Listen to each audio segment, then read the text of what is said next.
So speaking of that, right? So like he was talking about you and Joe, and he wanted to get you. And I guys met that brother. What? I met him. Yeah, he first spoke came out. about that. He said that he met you guys One time.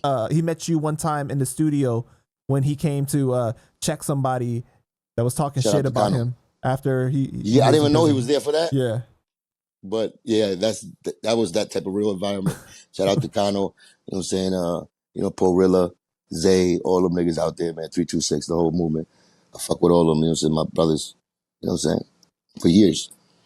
Right. So he said that he wanted you and Joe to squash it, and that he would be at the table to help facilitate that, right? He asked Joe to apologize in a way of him being the leader and him admitting to his faults and everything. So to take responsibility for what he's done. Man, roll the clip. So that's what I'm telling Joe. It's all right to face your wrongs, the pain, revisit them when you think you already said sorry. And I could never stop saying sorry enough to a person I hurt.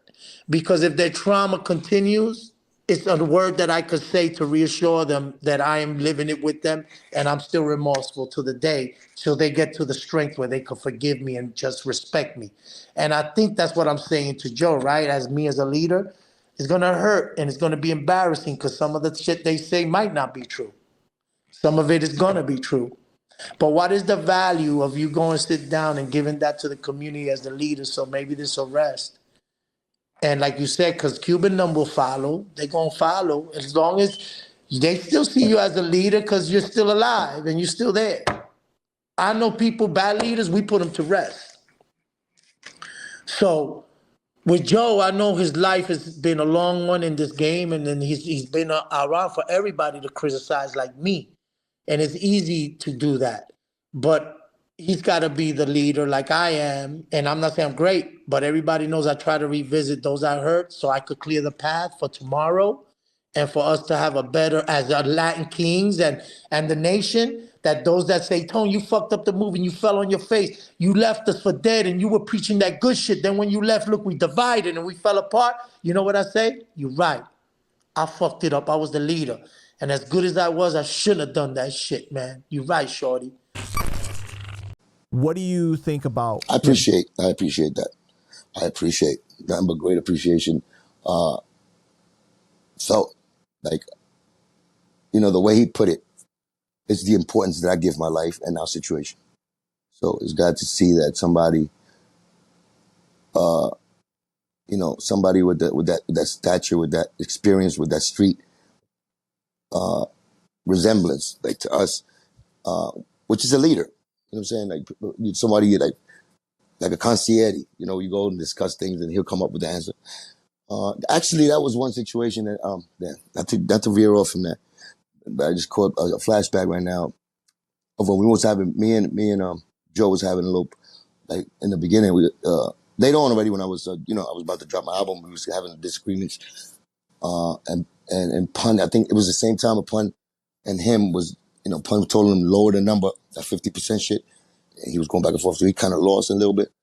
Like he was kind of his mind was lost, and he was going through with me, like we're not fighting, but we was really arguing. On the low, he went to see Charlie. He told me, you know what, I'm gonna go see Charlie tomorrow, so he could give me his take on all this, maybe find some solution. That's how deepness that like Charlie played a role. That's why when Charlie said certain things, I believed him. That Joe looked up to him. Charlie Rock? You know what I'm saying?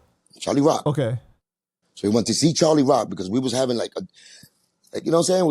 It was too much things going on in like the Terror Squad circle within us that he was man enough to say that to me and say it to us. Say, yo, you know what I'm saying? He's going to go check his man, Charlie Rock. He's going to go him and visit. He's going to speak about it so he can have a, so he could, you know what I'm saying, give him some advice. You know what I'm saying? I remember that he said that. So that's why another reason why I say like, I know that the love them two had was real, and Joe looked up to this nigga. So how could he treat him like that later? Anyway, that's another thing. I just want to give you that shit because it hit me back when it talks about leadership and somebody you look up to or you go to for advice to fix something in your life, and you respect that about them. So that's how King Tone sounded me. You know what I'm saying? He definitely, he sold me with to that he's a very honorable dude. His speeches, but his words that he used, how he told it from both sides. Usually I'd be like this, nigga. You know what I'm saying? Stop, don't let them gas you. You know what I'm saying? Like, I'll be talking sometimes when niggas be talking about Joe in a good way. I'll be like this, nigga, that nigga gassing you, he lying. The way he said it, the way he was speaking about even Joe, I was like, it making sense.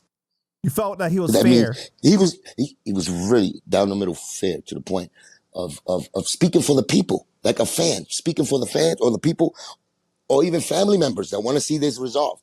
Right. He was the perfect vehicle to be used to do that, to relate to me, for me to relate to. That's the props I want to give him. I'm saying that, he gassed me on any way that, oh, let me forgive it. I'm not saying that. I'm saying for me to listen to him. Because that's something that I know if he says it like this out here, I'm sure he has no problem saying it to Joe in his face and representing what he meant.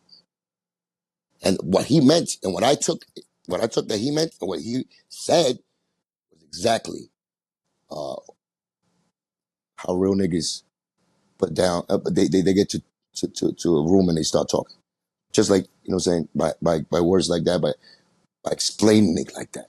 And the reason that I understand that is because I know that if I step out myself, that's my voice right there. What King Tone was saying, that position of talking and how like what we mean to the community, what we mean to hip hop is how I feel that I mean to hip hop. And he looked at me in that way, which I salute him for because that's definitely how I see myself and I carry myself.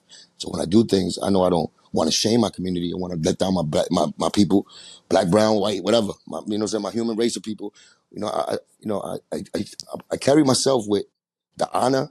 That's why in some fights I can't run. I feel like, my people won't run. Think of my fucking Indians from back, and that's inside of me won't run while I'm running. You know what I'm saying? That's who I am. You know what I'm saying? And then, my black side, when I spit this shit and I got hops, I start dunking in basketball. That's my black side, nigga. You know what I'm saying?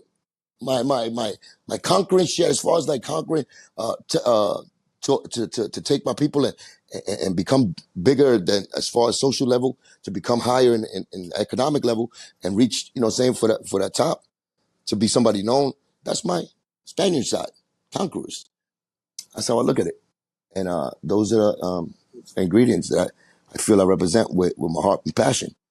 And if so I know people don't see that like I see it, but I see it like that. And I treat that goes down all the way down to the roots with me, and that's how I see my people. As I see people, but my people even more. We got those traits in us. So Yeah, I had to really commend him on the stuff that he said because like he was saying that he hopes one day he can sit with Joe and say this actual things directly to him, right? About how he feels about the situation. And you could tell he kept it real because he was saying like he hopes that like one day it could be more about the music again and that you guys could get in a versus and really rip it, and really be able to compete. But I really try to get the point across that you've told me before, that if Joe was able to show humility and admit to his faults, the things that he's done, that you would be receptive to it. But the problem is that he doesn't do that. It's like and I told Tone that too. I said that because it's not in him. It's not in him to do that though. I already know that, right? Now me being that closed-minded, you might say I'm closed-minded, or it's just like he showed me enough. I know. I pride myself in being smart because life taught me right things, and like I said, he walks like a duck, talks like a duck. For how many times? Fucking 10, 20 years later, still talking and quacking like a duck. He's a beluga. I said that to you. You know what I'm saying? So it's like, that's who people are. People are going to show you. Believe them when they show you. Because that's who they are, their intentions. You know what I'm saying? He's demeaning me. That's the most thing about Joe. He demeans those. But not even those. I'm putting me. Tried to demean me so I say I ain't shit compared to him. And you always gave me that about me. So he never made me, because when I look back at it, I made you, nigga. You're the one trying to steal from my work. You did me by talking about me like I'm not as good as you, or I'm not as good to make it. But I made it. The people showed me that I could make it. I got the talent to do it. It was the people that showed me, that gave me my confidence. It was my best friend that put me on. So when I look at all these things over my career and everything, you had the smallest part to do with it. You could have did the most. The only time you should have made, for you to make anything, is promotion, getting on there. Pun did that already. Put me on off the books. You know what I'm saying? Yeah, it was your connections. They got him there, but Pun paid you over 20 times over. And yeah, I'm his man. And I even signed to you and gave you money. So I pay my dues. And then when it comes to making music and things that last over monumental music things, I did. My first album, I had songs that still last to this day, that changed people's lives. So I did my job as an artist, as somebody that belongs in this field of music, or in the genre of music, that's good at it. Why are you the only one that's telling me that I'm not good enough when I already proved it, but yet you're taking my stuff? That's what you got to think about.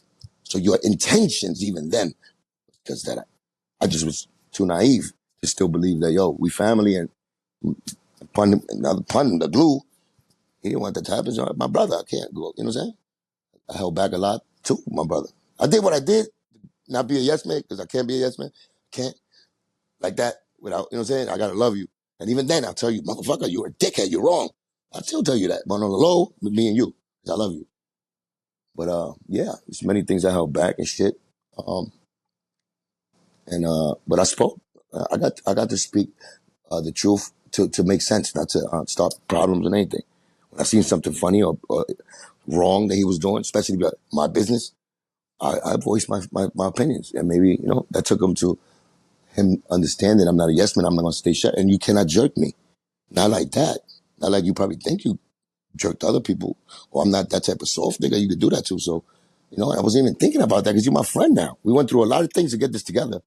Now you're doing some funny shit. Come on. So that was another topic, but